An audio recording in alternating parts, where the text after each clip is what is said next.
प्रिय भाइयों और बहनों, आज हम नीति वचन के तीसरे अध्याय के पहले 12 वचनों पर मनन करेंगे। ये वचन हमें परमेश्वर और हमारे जीवन के बीच 3 मुख्य संबंध सिखाता है। पहला, वचन के साथ हमारा संबंध। दूसरा, परमेश्वर पर भरोसा। और तीसरा, अनुशासन को स्वीकार करना। आइए देखते हैं पहला और दूसरा वचन। हे मेरे पुत्र, मेरी शिक्षा को न भूलना, अपने हृदय में मेरी आज्ञाओं को रखे रहना, क्योंकि ऐसा करने से तेरी आयु बढ़ेगी और तू अधिक कुशल से रहेगा। इन वचनों से हमें पता चलता है कि परमेश्वर का वचन केवल सुनने के लिए नहीं, बल्कि हृदय में रखने के लिए है। हृदय में रखना मतलब उन्हें याद करना, ताकि जब इनकी हमें अपने जीवन में ज़रूरत हो, तब हम इनकी अपने जीवन में घोषणा कर सकें। आज बहुत से लोग लंबी आयु और शांति चाहते हैं, लेकिन इसका रहस्य वचन का पालन है। जब वचन भीतर बसता है तो जीवन बाहर से भी बदल जाता है। आगे वचन तीसरा और चौथा।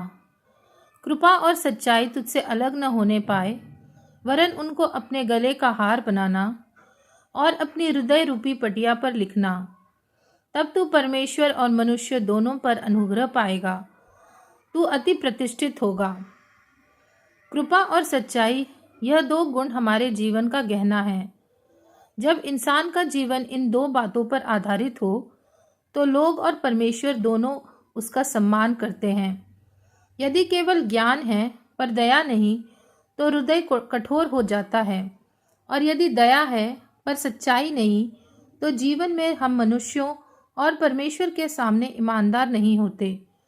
जब ये दोनों गुण हमारे जीवन में हों, तो लोग भी हमें पसंद करेंगे और परमेश्वर भी हमें आदर देंगे।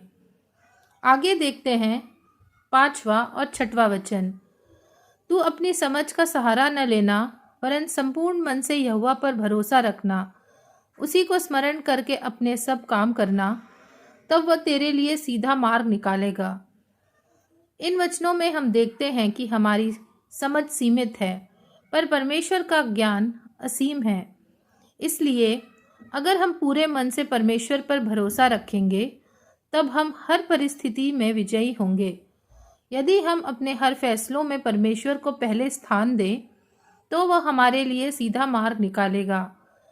प्रार्थना के साथ हमें अपने सारे फैसलों को परमेश्वर के हाथ में देना चाहिए। पर सवाल यह है कि क्या हम अपनी योजनाओं को पहले रखते हैं या परमेश्वर की इच्छा को? यह प्रश्न हर व्यक्ति को अपने से पूछना चाहिए। आगे देखते हैं 7वां और 8वां वचन। अपनी दृष्टि में बुद्धिमान न होना, यहोवा का भय मानना और बुराई से अलग रहना। ऐसा करने से तेरा शरीर भला चंगा और तेरी हड्डियां हुष्ट पुष्ट रहेंगी। अपनी दृष्टि में बुद्धिमान न होने का अर्थ है घमंड होना। घमंड कहता है मुझे सब आता है, लेकिन नम्रता कहती है मुझे परमेश्वर की ज़रूरत है। जब व्यक्ति के मन में घमंड होता है, तब वह परमेश्वर का भय मानना छोड़ देता है और बुराई में फंस जाता है। इसका परिणाम यह होता है कि हमारा शरीर स्वस्थ रहता है, हमें आध्यात्मिक और शारीरिक स्वास्थ्य दोनों को आशीष मिलती है। देखते हैं 9वां और 10वां वचन। अपनी संपत्ति के द्वारा और अपनी भूमि की सारी पहली उपज देकर यहोवा की प्रतिष्ठा करना। इस प्रकार तेरे खत्ते भरे पूरे रहेंगे और तेरे सरकुंडों से नया दाखमधु उमड़ता रहेगा। यहाँ पहली उपज का मतलब है जो कुछ भी हमें मिलता है, उसमें परमेश्वर को पहला भाग देना। हमारी आय, हमारी फसल, हमारी नौकरी सब परमेश्वर की देन है। जब हम उसका पहला हिस्सा उसे अर्पित करते हैं, तो हम स्वीकार करते हैं कि सब उसी का है। इसके साथ परमेश्वर हमें आशीष का वादा करते हैं। वह हमारी सारी आवश्यकताओं को पूरा करते हैं। देना कमी नहीं लाता, बल्कि आशीष लाता है। आगे देखते हैं 11वां और 12वां वचन।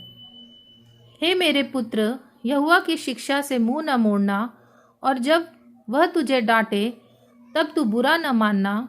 जैसे पिता अपने प्रिय पुत्र को डांटता है, वैसे ही यहोवा जिससे प्रेम रखता है उसको डांटता है। इन वचनों में हम परमेश्वर का अनुशासन देखते हैं।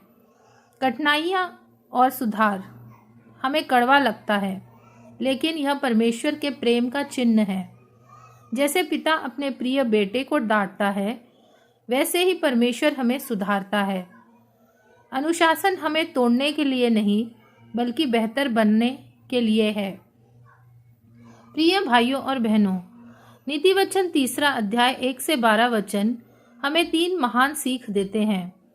पहला, वचन को हृदय में रखो, यही जीवन और शांति का स्रोत है।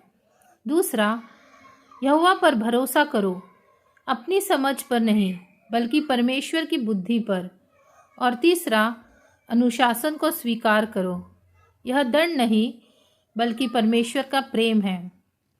यदि हम इन 3 बातों को जीवन में अपनाएं तो हम न केवल आशीषित होंगे बल्कि दूसरों के लिए आशीष का कारण भी बनेंगे।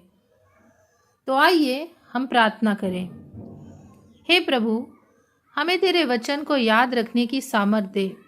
हमें अपनी समझ पर नहीं बल्कि तुझ पर भरोसा करना सिखा।